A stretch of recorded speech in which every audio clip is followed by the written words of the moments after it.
This talk is going to be on a very controversial topic.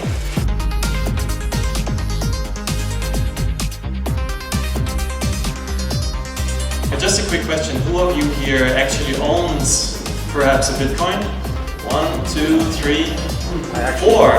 That's like 10% or so, it's very nice. I have like 3 Bitcoin, you're rich. Okay.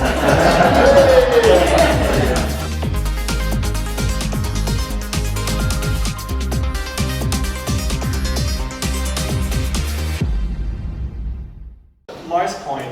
I would like to start with a little bit of something else, and it's interesting that we had already a couple of talks, and some of them alluded to the question of how can we fund actually a mission to Mars.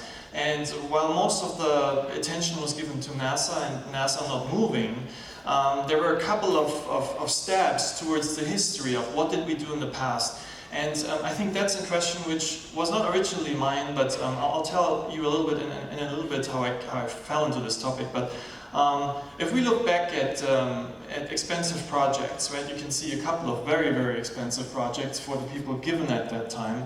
The pyramids, the Apollo program obviously, and the one right down in the corner, that's supposed to be this. And all of what you see here, the whole of North America, started with something like that.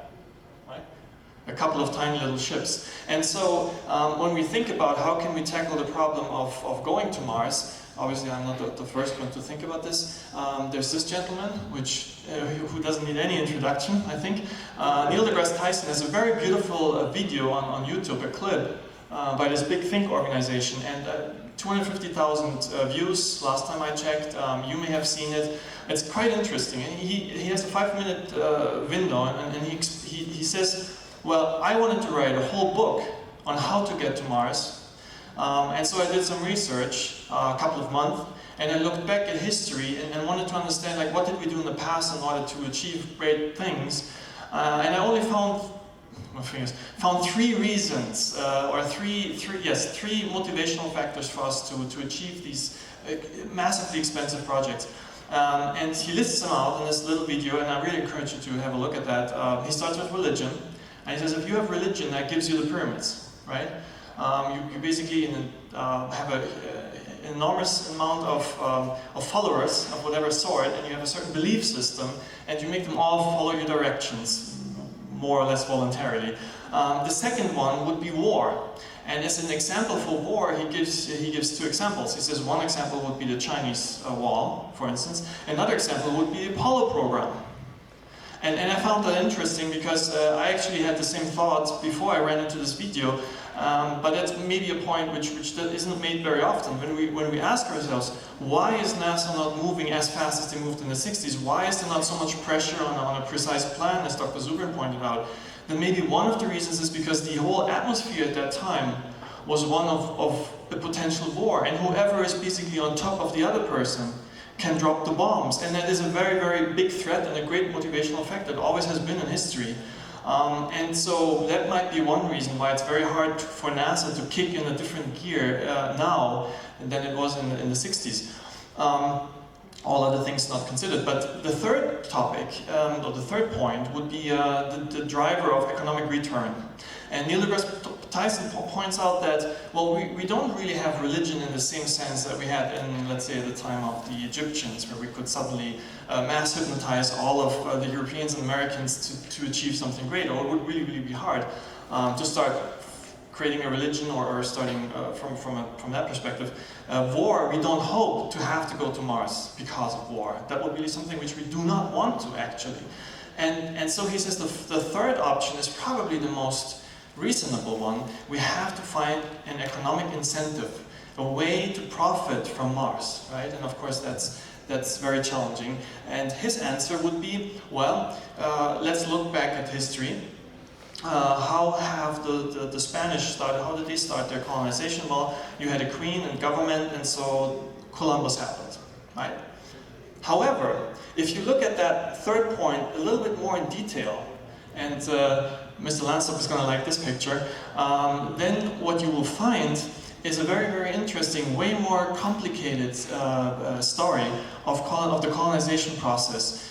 which started, let's say, in 1492, but went all the way to the 19th century, right? If you think of the British owning almost 75% of the global landmass at some point in time, what we find, and this is the question, and I'm basically challenging here Mr. Tyson, was it always government-driven, or was there an alternative? And the interesting thing is, yes, there was an alternative. Here you can see, this is the Dutch East India Company, a very, very powerful and very, very successful colonization force. Obviously, you can see the color of the flag, and so might also recognize the symbol. And they were organized as a company for profit, right? Now here's a little list to give you an idea. A successful colonization was mainly a private business. It started really close after Columbus went to America. The British, the merchant adventurers, was the first company organized to fund colonization, steps of colonization. Then you had the British East India Company. The British East India Company does not need any introduction. They were hugely successful from the 16th century up to 1875. And I mean, that's a span of almost 300 years, right, of being in business. Another interesting one, the London Company of Virginia, or Virginia Company of London, that particular one, if you pick it out, actually allows me to stand here right now in front of you as being this successful entry of the British into North America. Started out as a small company, funded in London by just a couple of gentlemen. Then there would be the Plymouth Company coming later, Massachusetts Bay Company, Company of New France, Dutch West Indies Company, and you can go down the list. And what's very interesting is that, yes, the British Crown, the Spanish Crown was the one which basically had a centralized approach to funding, but they were successful in South America, but not for very long. If you compare it over the whole time of the 300 years of colonization period, the most successful ones were actually the private enterprises. And as a funny historical note, Francis Drake, who, as you may know, conquered the British Armada, the Spanish Armada for the British, he owned his own company. And there was no Royal Navy defeating the Spanish. It was these little ships, these little captains and their companies who actually wielded their own, their own power. When we think about this now, for us, the colonization of Mars is a pretty staggering step. It seems, it has a lot of challenges. You heard about those challenges today from the morning to the evening, and you're probably going to hear about those challenges for the next couple of days.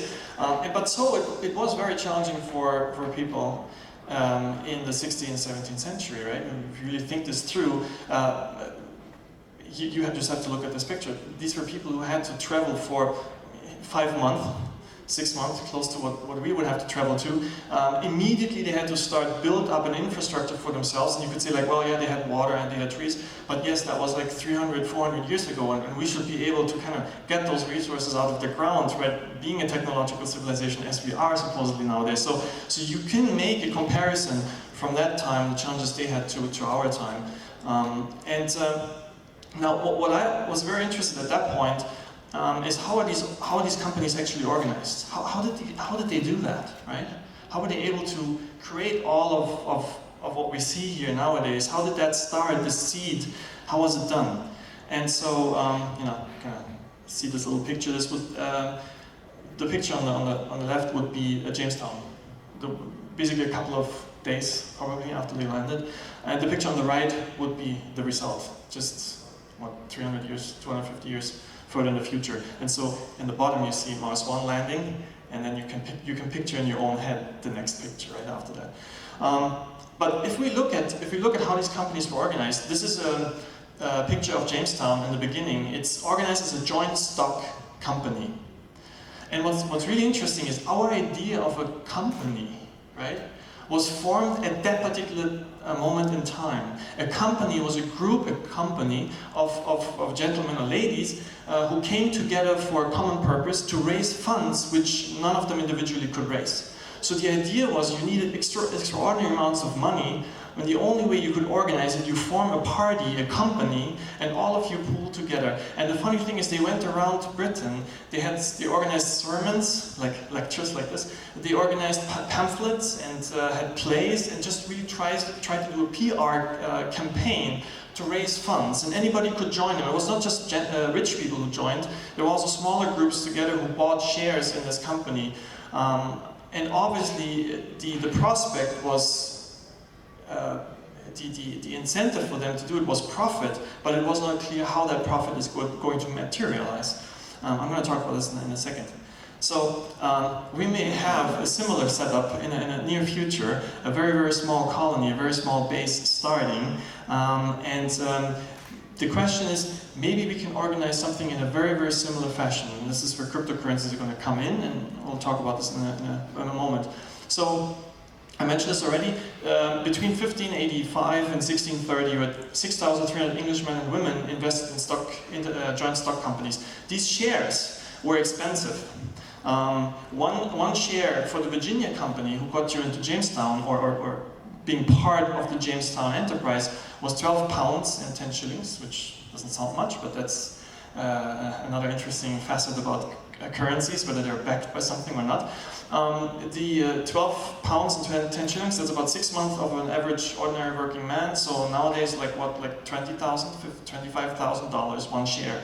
And they had 6,300 people, 6,300 of those at least invested, maybe even more. So we were talking about hundreds of millions of dollars in today's terms, raised by a class of people, or all kinds of classes within the society, from the bottom up, like churches came together and raised funds among the members, just pooled it into these joint stock companies. And they were able to take the funds, build the ships, get the first party over with, very similar to the Marscoin idea, to get resupply missions every couple of years. And that's what happened. That's how Jamestown actually got established. I mentioned these little PR campaigns, which is really funny, but that's what you have to do with your company, right? You just can't say, hey, I have this idea, I'm going to go to Virginia, or what's going to be Virginia, the New World, and please give me your money. That's not going to work. There has to be some way of selling the story, of telling people why this is a good idea, very much what we do here at this conference as well. And one interesting additional point, there were all kinds of reasons why people invested. Obviously some were just rich and wanted, they had a certain amount of money they could just throw away at this problem, and maybe there might be some return. We always have people like that. But then there were others who were just really, let's say, very fervent about the idea of building a new society, building a new world over there, and they may have been very, very poor, just organized in a small church, but they still wanted to make it happen. Then there were other people who said, I have had enough of this place, I really want to see the other place, the new world. And they said, I cannot afford, personally, I can't afford a ship, I cannot buy a ship, there's no way I can get over there. But the way out was the company would provide food, protection, land, ownership, tools, everything for them if they would work 7 years for the company. And then after that, they would get, that was the promise at the end, they would get a huge chunk of land for free for the rest of their kids and grandchildren and forever, right? And that was a big motivational factor for most of your great-great-great-great-grandparents actually to come to America, was that promise that they can build something which in the place where they came from would be nearly impossible. So just as a little wrap up for this part of the talk, the first one is, this is a little bit of a forgotten history, but the colonization time, or the colonization methodology, was not just government driven. Quite the opposite, I would like to make that point. And so, yes, we were talking about incentives. I mentioned a couple: new land, new resources, new factories. Obviously, you can talk about space treaties as much as you want. Once you are on Mars, once you make it there, the history books are going to be written, right? So there can be a lot of incentives depending on what your own personal philosophy is going to be. So the question in all of your minds is now, what does this all have to do with cryptocurrencies, with digital currencies? I'm almost there, right? If you think, okay, how could, let's say, we are Great Britain now, the whole globe is Great Britain now, and we want to fund the colonization of Mars, right? Very much like if you just extend the scale, right? If you think you started in Great Britain, you colonized America, so now the whole planet, the whole globe wants to colonize Mars. How are we going to go about it? Let's say we take the same model as our ancestors did, and they did it successfully. Let's create such a company. Actually, Mr. Lennart already did. It's called Marscoin. But if we wanted to do this, right, how could we reach everybody on the globe? How could we allow everybody on the globe to make them feel that they're part of this, right? That they think this is my baby, this is my puppy. That I can be part of this whole story. And that's what the Virginia company did very successfully, right? They reached not just some elite parts of the society, they reached everybody. So everybody thought like, okay, we are colonizing the new world now. And so what we would want to have, ideally, would be some way that everybody on the globe could invest, whatever they want. Let's say even the smallest farmer in Zimbabwe, I always bring that up, who has no way to get to the New York Stock Exchange, no way. Someone who is in a very, let's say in Tibet, right, who wants to invest into this endeavor because he thinks it's so amazing, it's so great. So if we could find a way to allow everybody on the planet to invest in an operation like this, also what we would want to have is that they can buy and sell their shares in this operation at any given time. There should be no force, it should be totally voluntary, and they should be able to get rid of it or buy it at any given point of time, without any penalty, without any fees or anything. Also what we would want to do, very important, is, because this isn't a long-term investment, like me taking $100 and bringing it to the bank, I could say like, why don't I take these $100 and give them to Marscoin, right? But now let's say if I believe that there's some kind of return of investment, I could say this is great, maybe in 100 years, maybe in 80 years, this is going to be worth something, but at that point it's not much of not much of a benefit to me, but it might be of a great benefit to my children or my grandchildren. Right? That's spanning a time that is, for many people, make sacrifices for the children and for their grandchildren. So if we could find a way that whatever investments people would do would stay secure, absolutely secure, and would be extremely easy to hand over to the next generation without much, convoluted paperwork, administrative overhead, just easy and feasible. If all of these points, if all of these points are important for an operation, then can I skip this a little bit? The incentive, of course, would be this. There is no gold on Mars. Well, there might be some gold on Mars. But even if we find gold there, it would be kind of ridiculous to bring it back. So the real incentive, the profit here is one very similar to when we went to America. Yes, they thought there would be gold in North America. Very quickly they found out there's no gold or hardly any gold in North America, besides California later, right? So what still kept all these companies going was the reality is you are starting with a small settlement which will turn into a larger one, which will turn into towns. And if you can just somehow secure a stake in that growing, expanding human settlement, civilization, then in the same way will grow also your profit off of it. And many of the rich people initially, in the first 100-200 years of American history, they were landowners. They had huge chunks of land. And how did they get them? Because of their family history connected to the beginning of how America was settled. So similarly, the Zimbabwean farmer could think, he's not forced to, if he thinks that this might actually work and one day it might be worth something, then a growing Martian economy, if he could anchor a stake in it, it would be a benefit to his great-grandchildren, if there's a way for him to actually harvest that profit. Now, the question is, how would you go about all of this, right? And ta-da, I'm limited. But the Bitcoin, funny enough, it's interesting that Bitcoin was invented in 2009, or 2008, 2009, marches in and has certain criteria or certain qualities that perfectly fit exactly the type of technology or financial system that you would need to connect someone like the farmer in Zimbabwe and the flat owner in Japan and the farmer in Minnesota or something. And the reason why, and I want to go into this a little bit, are the following. When Bitcoin started, it was supposed to be not successful, right? For several reasons. Because Bitcoin's idea is the following. What if let's say I have a certain thing of value and I want to share it with another person. Typically, let's say I have to go through a bank. So I have friends in Southeast Asia, and if I want to send them some money, it's typically, it's just a nightmare. If I go to PayPal, it says this country is blocked, right? If I go to the bank, I have to talk to the bank manager, sit down, 30 minutes of talk and paperwork, and then I can send $100 and 25 of them disappear. Right, so Bitcoin solved the problem in that we were able to suddenly send value or money from one person to another person directly, without any bank, any financial system in between. And that's a fantastic, now if you think of how the internet, what the internet did to the media industry, Bitcoin does a certain thing to the whole banking and financial industry, because at this point, you're cutting out the middleman. And this was, of course, not supposed to be successful, because how could it, right? Now, unfortunately, or for the banking industry, exactly the opposite happened, or so far is happening.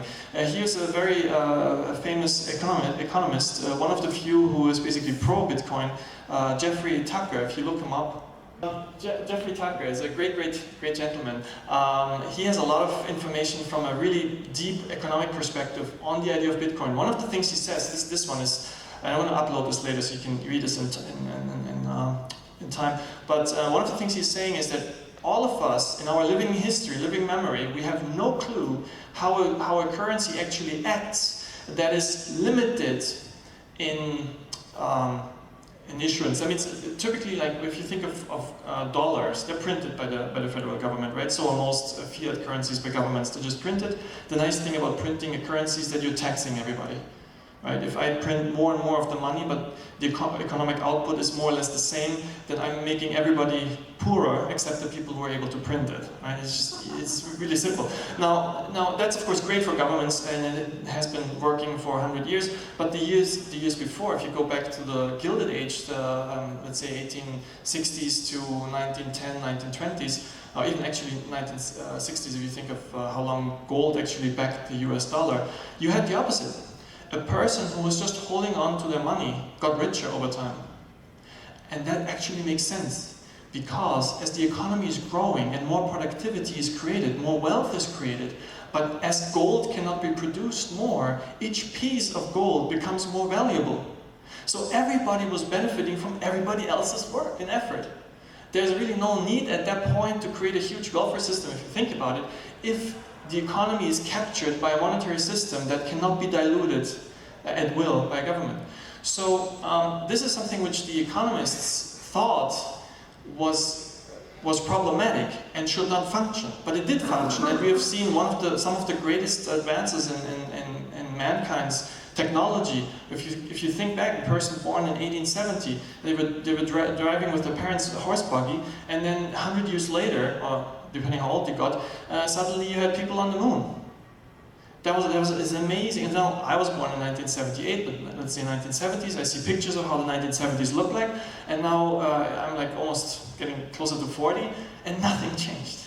Fundamentally, nothing changed. And you have to ask yourself, like, where did that additional amount of productivity disappear into, right? So those are just thoughts which, of course, the Bitcoin, or anybody who got into Bitcoin started thinking about. I had no idea about all of these things just until very recently, until 2011.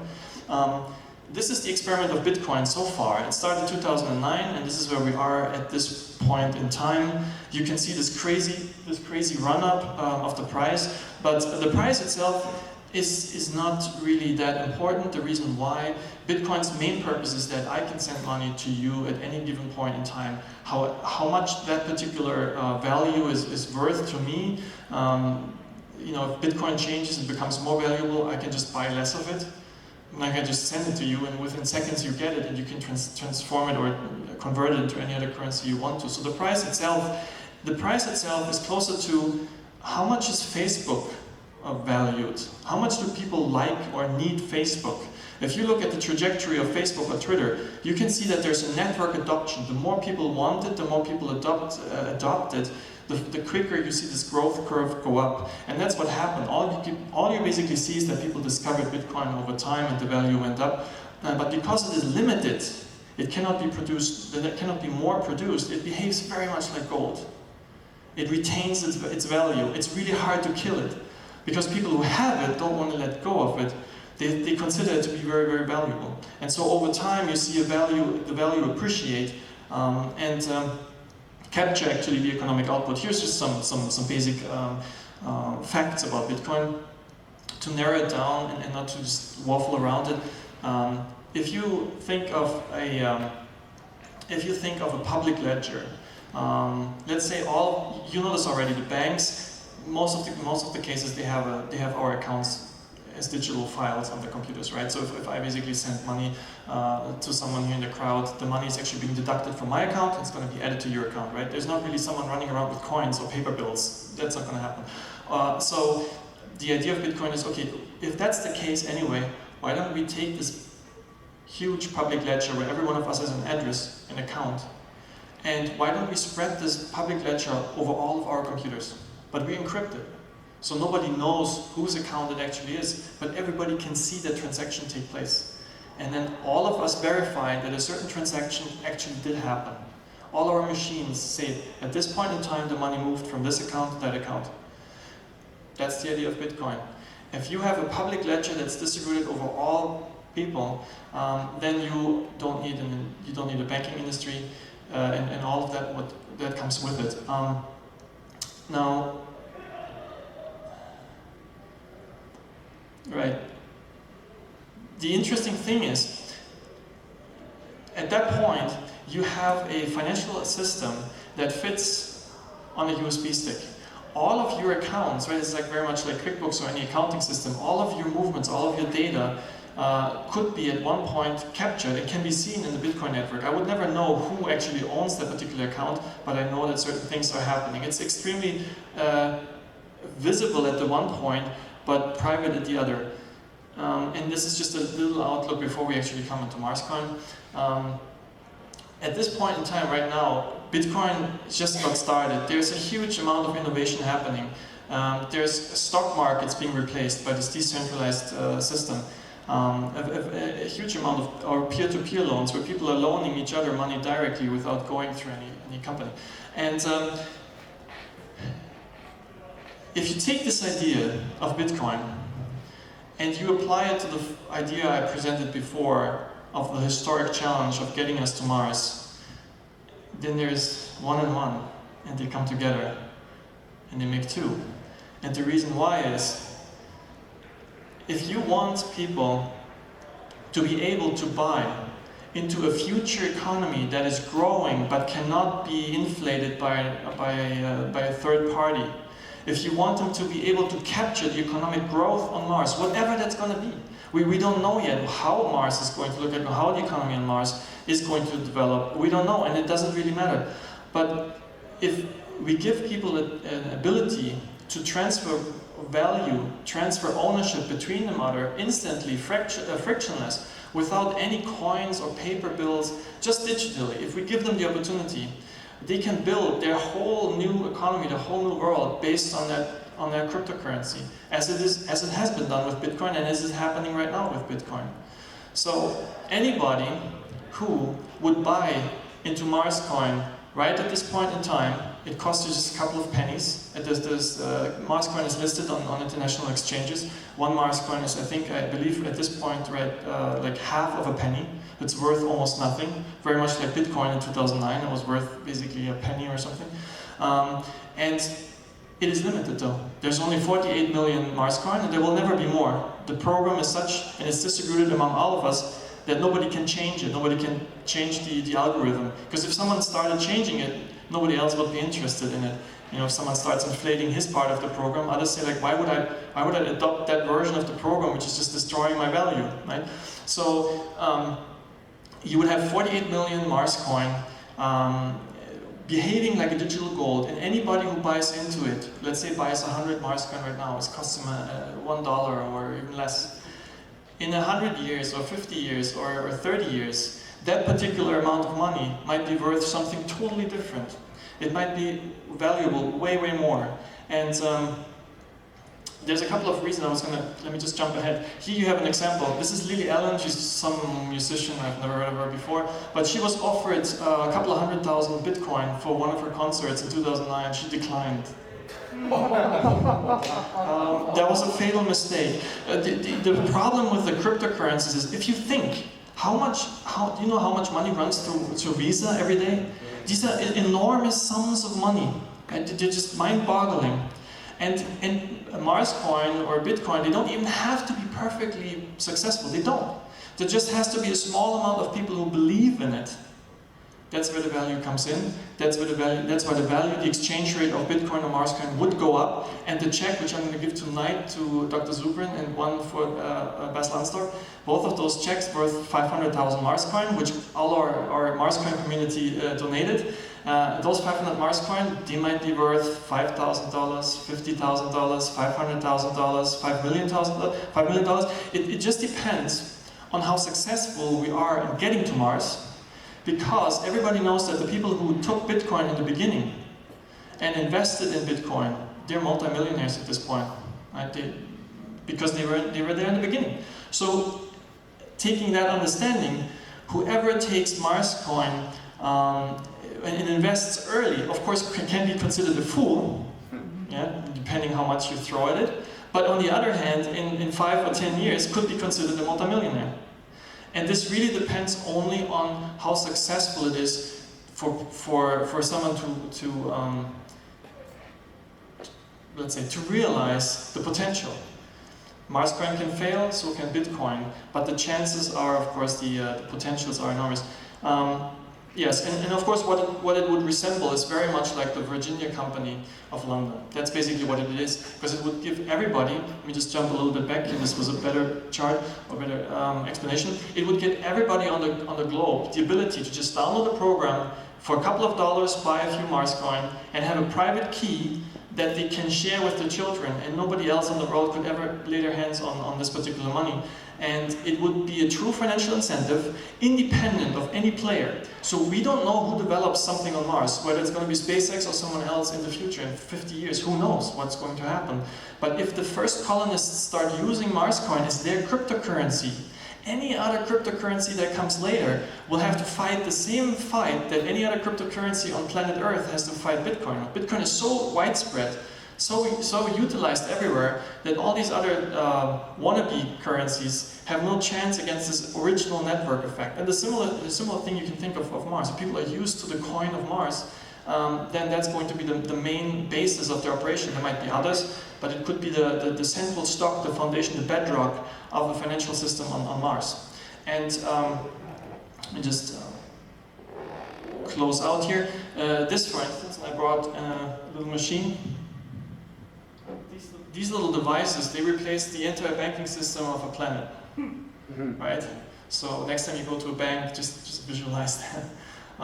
What they do is they verify, they secure the network, right? You can just buy them, they're relatively cheap, and they just run them, you plug them into your computer, and all they make sure is that all the transactions of everybody in the whole world are verified, that they actually took place. That's all they do. So they replace basically the banking servers, right? And a little behind time, but so what's the outlook for Marscoin? Right now is the investment period, if you will. Anybody can buy or use Marscoin.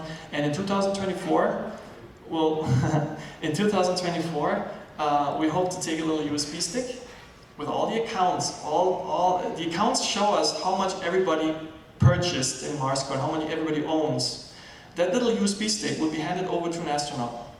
They will take it to Mars, plug it into their station, and then just let it be.